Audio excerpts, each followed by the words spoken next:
Hello guys, in this video I will show you how to change another address of a user on DocuSign. So for that guys, first of all you will need to log into your account on docusign.com and then select settings.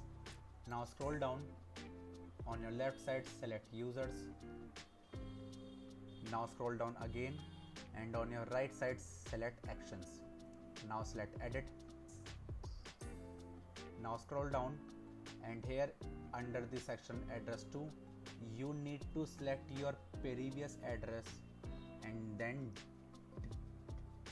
delete it and enter a new one.